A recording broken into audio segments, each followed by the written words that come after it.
I don't know Okay. if I get too wordy. Lots of times I get too wordy. I Topher. do too. Well, Feel I'm free to. I'm a preacher. That's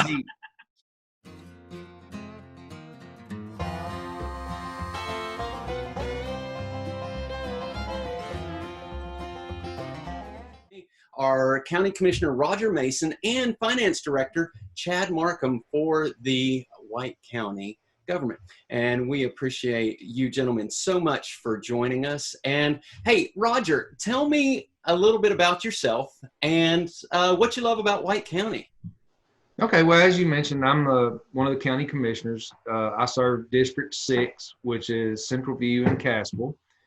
And this is my second year as a county commissioner, so fairly new in the role. To the August 2017, there was 10 of the 14 commissioners that stepped into the role new. So I've also had the opportunity this year. Last year I served on the budget committee. This year I'm the chair of the budget committee, and have really enjoyed getting to learn a lot about what happens in county business and how county government works. I grew up, went to high school here, lots of friends and family. I really like the sense of community that we have here in White County, Yeah. the small town atmosphere. I like the fact that we go to a football game and we have an opening prayer and we open our county meetings with prayer, and you feel safe walking across town, and the safety and security that we enjoy here in our little small town is really reassuring. That is awesome. Yeah, those are great things about White County that make it such a special place. And I know it's even better having you here serving in it. And so, Chad Marcum, tell us a little bit about you and what you love about our great county. yeah, thanks, Topher, and I want to thank Commissioner Mason for inviting me to this. I'm Chad Marcum. I serve as the finance director for White County.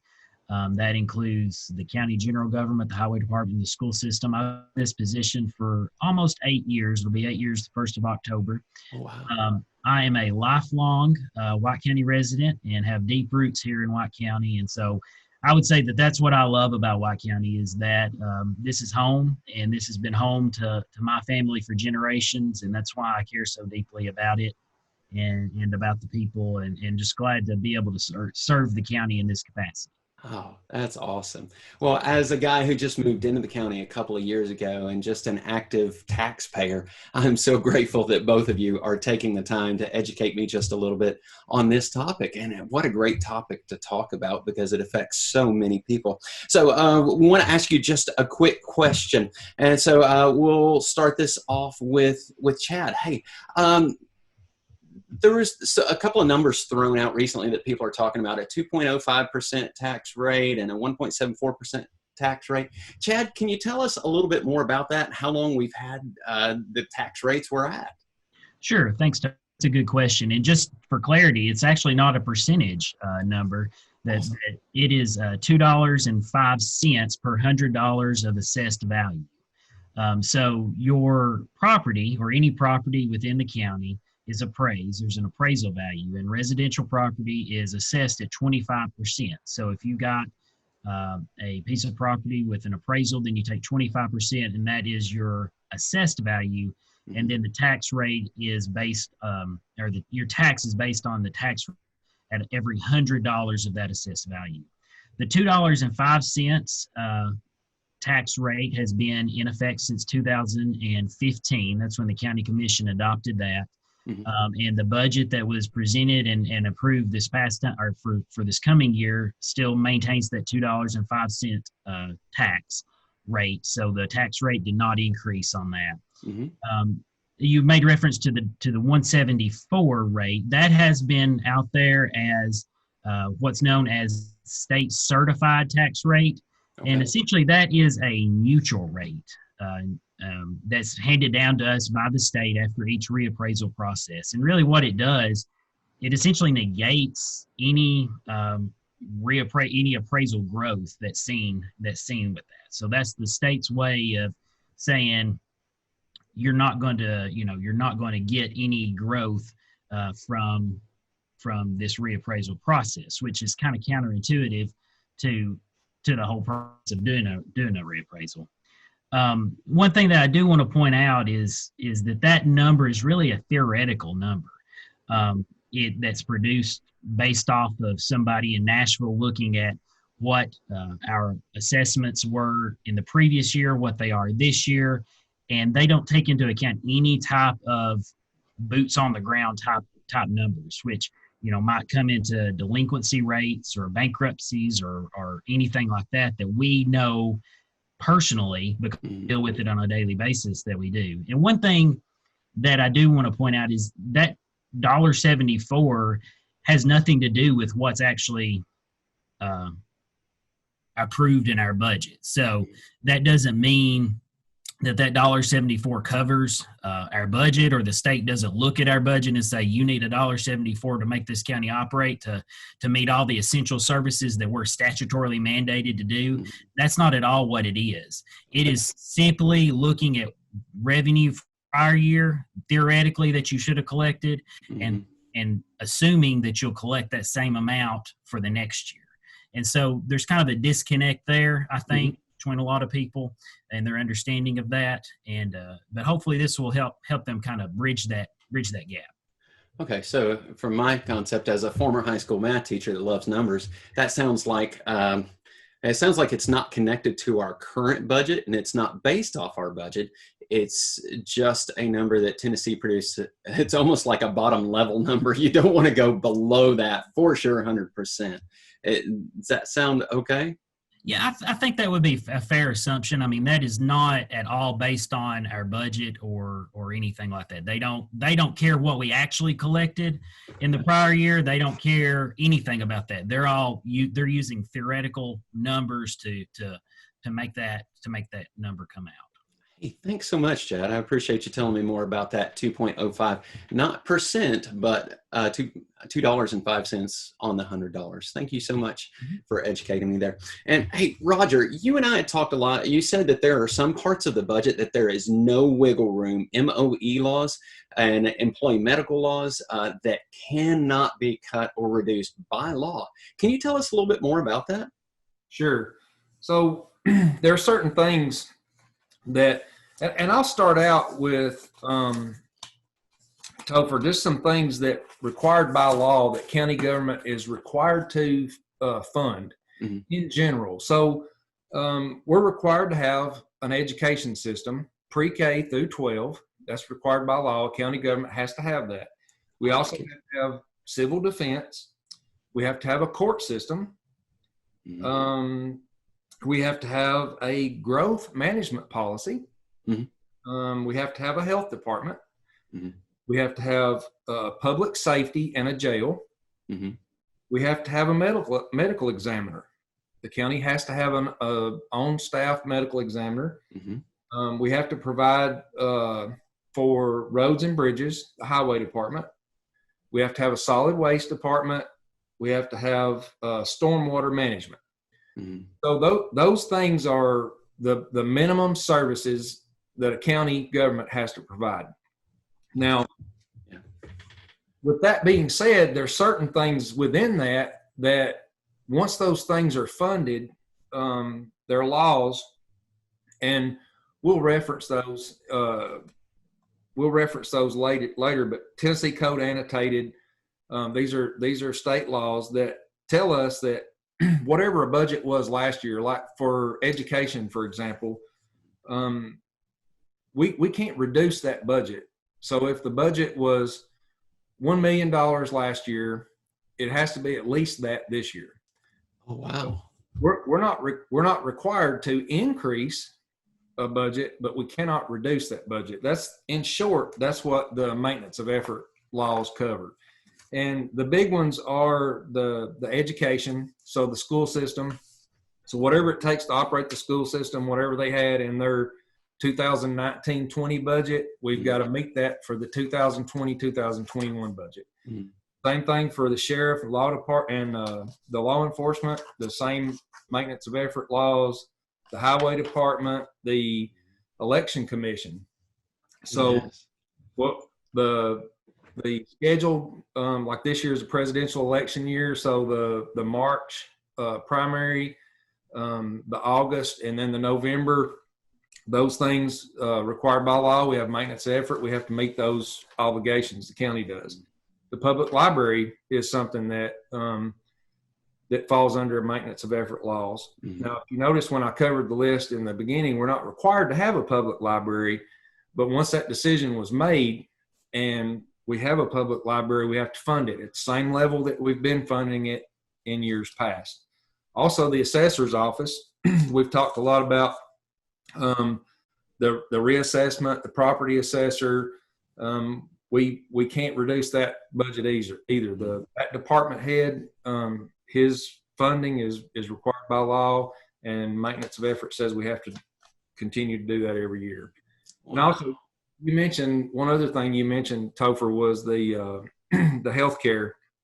Back several years ago, with the passing of the Affordable Care Act, it required that employers with greater than 50 employees provide health insurance for the employees. Now, that doesn't mean that they're providing health insurance at 100% no cost to the employee.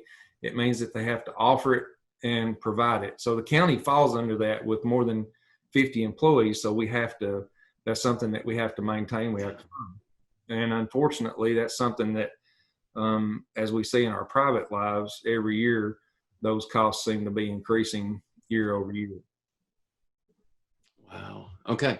So from a guy who manages a family budget and a church budget, and as a YMCA board director, a YMCA budget, I don't have laws governing what I can cut, but you guys have a lot of laws governing what you can cut. In fact, there's so much you can't cut out of the budget by law.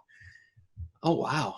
Okay. All right. So we have people calling for a tax cut from the 2.05 rate to the 1.74 rate. And you guys are struggling with the budget because there's a lot of areas you just can't cut. Okay. Okay. I'm curious, that 2.05 rate, how does that compare, Chad? How does that compare to surrounding counties around us? I mean, are we above? Are we below? Are we average? Tell me about that. Sure. So Topher, if you look at all the counties that touch White County, the only county that has a lower tax rate than us is Cumberland County. Mm-hmm. Cumberland County's tax rate, according to the 2019 tax data that we're able to get from the state comptroller's website, had $1.56. So their rate was $1.56. Ours is $2.05. Then you go to DeKalb County, which is $2.12. Mm-hmm. Warren County is $2.25. Van Buren's is $2.31, and then Putnam County has the highest at $2.92. Oh, wow. One thing to keep in mind, and I always caution people whenever they look at tax rates, it's hard to compare a tax rate from one county to another, and that's because the values of homes, the appraisals are different in every county. Mm-hmm. Each county has a different appraisal. It's overseen by the comptroller's office, but each county has an assessor. Mm-hmm. And they're charged assessing those properties in their counties, and so there's some changes and some differences there. And just, housing may be more expensive. Houses may sell for more in one county than they do in the next. Mm-hmm. But one thing to keep in mind is when you look at that, is that how much does each penny of the tax rate bring in? So we have 205 pennies. So $2.05 is 205 pennies. So 205 pennies. And each penny that White County increases or decreases that tax rate brings in 2019. And that's what I'm using for comparative purposes, because that's the data we have for the other counties. But for White County, that number is $44,932. Wow. So for every penny we decrease, $932. But just so you know, Cumberland County had a lower tax rate. If you recall, Cumberland County's tax rate was $1.56. Mm-hmm. But each penny that they generate or they brings in $157,000. Oh my goodness! Three times as much money for one tax penny than we do. The only one that is lower than us is Van Buren County. Each tax penny that they have brings in $14,374. But, DeKalb County's $50,000, Warren County's $72,000 per penny, and then Putnam County's $172,000 per penny. So, we have one of the lowest rates and one of the lowest per penny revenue generation off of that too. So I think that's one important thing to kind of keep in mind. Wow. Go ahead, Roger. I'll interject. One thing that's important to note in this from a budgeting standpoint is this budgeting process is a long process. It's something that we started back in January because we have to, all the department heads and the school board and the sheriff's office and the highway department, everybody has to build a budget, and then the budget committee rolls all that up. And so we have to have something to base that on. So what is the revenue going to be? And the tax rate at $2.05, we had no idea what, we knew that we were going to have a reappraisal this year, but we knew that tax rate of $2.05 is all we had to work with at that point. So that's kind of what we build the budget on. So it's kind of like you're working from the back end, working through it. Right. I got you. How much, as Chad mentioned, how much each penny of that $2.05 is worth.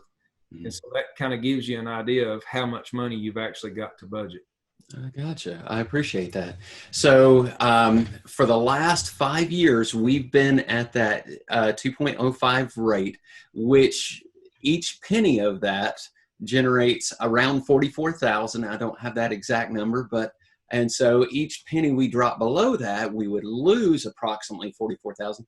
And we haven't had any sort of property value increases or rate increases in the last 5 years, even though inflation has increased and our costs have gone up. Is that right? That's correct. Okay.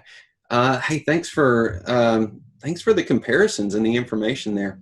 Okay, so we have some calls to lower our tax rate, which would we would lose some money there. We have property assessments that have gone up. Or that are going up, because that happens every single 5 years. So guys, one of the questions I had asked on a video comment thread was, so what's our solution? If we already have a budget shortfall in White County and we drop our revenue, me as a budget balancer, I want to know a solution. And I was told to ask county commissioners. So as you look at this, the struggle with coronavirus year, what's your solution? What do you think? Can you help me out with that, both of you? Start with Roger. Well, I'll be honest with you, Topher. It's very difficult. And one of the things that we looked at was the 2019-20 budget. We had about $425,000 from 1920 going into 2021 that we knew we were going to have to absorb. And so either we were going to have to increase that budget by $425,000 or find a way to absorb it. And Chad may have the solid numbers. I don't have them in front of me, but right off the top of my head, we got really close to absorbing that $425,000 and keeping it neutral from 2019-20 going into 2021. The biggest impact to us was the healthcare that we talked about earlier, the Affordable Care Act. The wheel tax, many people are going to remember, and that is and has been a source of feedback that I've gotten is, what's the wheel tax do? When we go pay our tags, we're paying a fee, we're paying a wheel tax fee. So where does that money go? That money, when the wheel tax was implemented, that came on the heels of the Affordable Care Act, where the county was mandated to provide the insurance. So you're in a situation where you've got to generate funds. So the only way the county has, you've got sales tax revenue, property tax revenue, or a wheel tax, something like that you can adjust. So they put it before the residents, the citizens in the county voted on a wheel tax referendum, and it passed. So that, in lieu of increasing that $2.05 rate, and whatever it was at that time, the option to have that wheel tax to cover that. So that's in 2000, probably 10 or 11 that the wheel tax, 2013. 2013. So the wheel tax in 2013 kind of offset some of that. But now we're in 2020. So for this budget cycle, we're $317,000 short. So the wheel tax doesn't fund the health insurance cost that the county incurs for county employees. It's $317,000 short. So that was one of the bigger ones. Inmate medical, that's something that the county is obligated to provide at the jail, and those costs continue to increase. Chad even reached out and rebid that this year, and we didn't really benefit ourselves any. We wound up staying with the same company that we were with, even though they're charging us more because we just couldn't get a lower bid. Those costs continue to go up. The same thing with inmate food. So there were a few things that really impacted us this year that we had to try to offset, and we were able to offset a lot of it, but not all of it. So from my standpoint, looking at the $2.05 versus the $1.74, there's very little that we can legally do. Now there are some things that we do fund that we don't have to fund. I mentioned in the beginning all the things that the county as a government is required by law to do, like the education, the civil defense, the sheriff's department, highway department, those things. The county's not required to have an EMS department or fire departments. The county's not required to provide any funding for any kind of nonprofit stuff like the senior center, the YMCA, the volunteer fire departments, rescue squad. So there's a little bit there that we do provide funding for that we're not required by law to. But in my opinion, those things are very uncomfortable when you start talking about EMS and volunteer fire and those type things. And then the other thing is that we've got a little bit of room with is debt service. And the way debt service works is if the county has debt, and Chad can probably explain it way better than I can, but he's the number guy. You mentioned that you were a number guy, Topher. I'm not a number guy. Okay. Mm-hmm. So, but the county does have debt. And here's the way I like to think about it. If I go buy a new truck and I go buy a truck and I borrow $20,000 to buy this truck, I know that in my checking account, if my payment's $500 a month, I know I've got to have $500 a month in my checking account to cover that truck payment every month until it's paid for. Mm-hmm. And so last year, when we passed the budget last year, we passed the budget with a $450,000 deficit. And we had 10 cents of that $2.05 we had set aside for debt service. So that's basically like our checkbook that we're paying our bills with.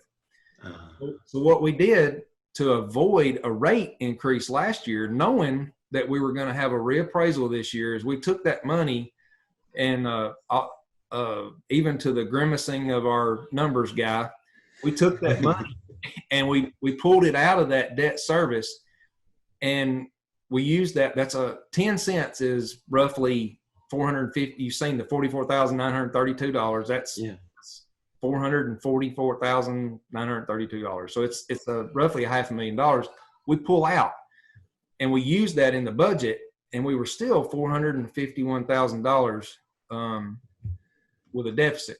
So we did that knowing that, or at least hoping that when we had the reappraisal that it would balance itself out and that we could write some of that. So this year in this budget, we've put that 10 cents back.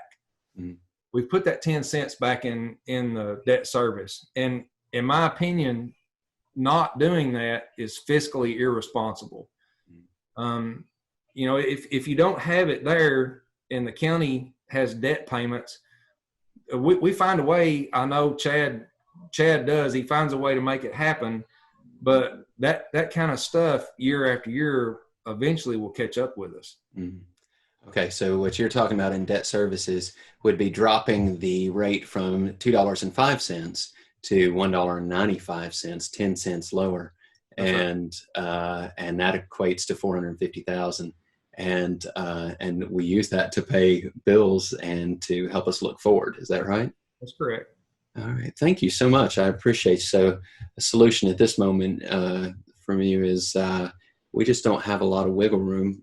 Some of us may need to tighten our belts a little bit and roll with what the state has set out for, keep our current property tax rate, and roll with the property assessments the state does every 5 years. Okay, I gotcha.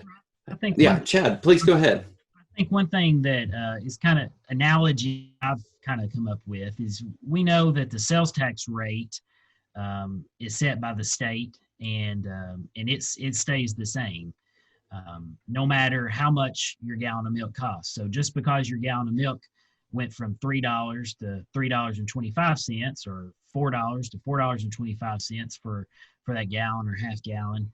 That's good milk. That's good milk, right? but let's say that it did.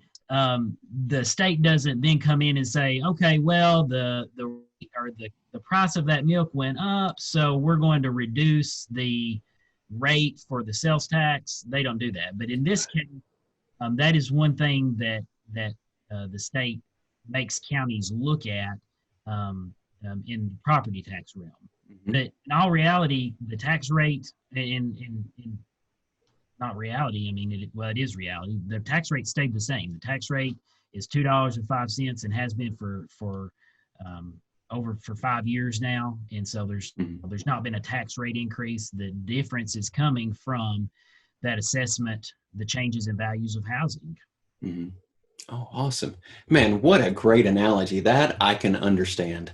A gallon of milk, if its price goes up, the state doesn't drop the sales tax. Had to change the numbers, guy.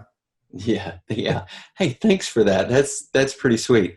Wow. Okay. You guys have provided me a lot of information, and our viewers a lot of information. I've definitely learned a lot. Feels like, since I was asked, go talk to the county commissioners, and now I've got the finance director too. How awesome is that? The people that know the numbers are voting on numbers and love our county. You guys are White County guys. Man, I am grateful. I think I understand a lot more now. So thank you for taking the time. So what I want to know is, for the county commissioners, Roger, you and your cohort, and Chad, with you in your position as finance director, how can we serve you guys?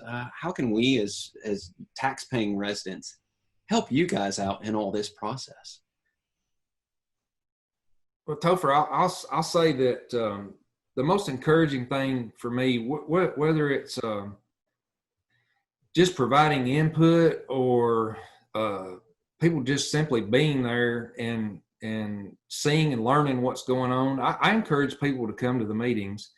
We do have on the first Monday night is committee meetings, and so there's a steering committee A, steering committee B, budget, solid waste. So these committees meet on the first Monday night of every month, and that is really where all the work's done. And like this budget that we've been working on since January, that's where that happens. And all these discussions that we have about, where this has to go, where that has to go, what can we cut, what can we not cut, all those things have happened for months. And we do have a couple of people that come, but by and large, the participation is pretty low. And it when somebody does come and provide input, it's encouraging. We had a pretty good group. The July budget committee meeting, we had about 6 people show up, and we probably had an hour and a half of really good discussion. And we talked about a lot of the same things that we're talking about tonight. And for me, I welcome the input. We're not always going to agree. We're not always going to solve every problem, but having the people, the citizens involved and understanding and knowing what's going on is tremendous. Awesome. Yeah, we don't want to make, I mean, these decisions like this are tough decisions. I mean, I'd like to just say, well, let's reduce it to the $1.74 and let Chad figure it out. But I know that's not possible. Oh, Chad. It just doesn't, I realize that realistically, it just doesn't work that way. So I know what I'm looking at and I see it and I know what we have to do and it's not comfortable. But in the end, if we have the more participation and I guess folks being informed as far as what's going on with the county government, I think the better off we all are. Awesome. So participation, there you go. For all of our friends in White County, you've got an open invitation to come to the meetings and learn. And it sounds like we may be able to listen as you guys wrestle along with us and be more knowledgeable on it. Chad, what can we do to help you out in your service to the county? You know, I will echo what Roger said. I think participation is key, and just information from reliable sources. And if you don't really understand, ask, because there's lots of misinformation out there, unfortunately, about not just about this, but just about everything in general. And so it's just important to be educated. And I would say one of the biggest things that I think would be important for us and for the county commissioners is that just to be kind. I think that's one thing that our society in general is lacking these days, is just kindness and empathy. And I would just encourage people to, even though you may not agree with everything that the other person is saying or thinking, that doesn't mean that you can be kind and empathize with their situation or what they're going through. So that would be my hope, that people would just be more kind to each other. I appreciate that. So I'm going to boil it down. How can we help you to KPP? Kindness, participation, and I'm going to throw in a third, and it's what I've already been doing for you guys, and I know other people are too, prayer. I really want to encourage people to pray for you guys, because this is a great service you do for our community. It's not a job that I want, and so I'm grateful that you guys are doing it. Thank you for sacrificing for us. I appreciate your info. I appreciate your time. Thanks for educating me and helping me be a more informed taxpayer. And I'm just curious, you know, one of the things that was said in a video feed was to contact your local commissioner. So, hey, Roger, how can people contact the local commissioners here in White County? Okay, the easiest way to find everybody's contact info is on the county website, the whitecountytn.gov, and all the elected officials, all the way from Denny Wayne as a county executive, all the way down to the commissioners. Their email addresses and phone contact info is there. Oh, awesome. Great. So whitecountytn.gov is where we can get all the information and follow through, contact, learn, encourage, and pray for you guys. Well, I sure appreciate that. You guys have been a blessing to me, and I know you are a huge gift and resource to our county, and I can't thank you enough for being here. So for all those who have been viewing along with us and watching Roger and Chad share from their hearts and their knowledge and their experience, I want to say thank you to all you viewers, and encourage your county commissioners. Be kind to them, participate in meetings, and pray for them, for all of our county elected officials. White County is an awesome place to be, and we are blessed to be served by these people. So for Roger and Chad, I just want to say thank you again, and I hope you guys have a great time serving in our county. Thank you. Thanks, Topher. All right, bye, fellas.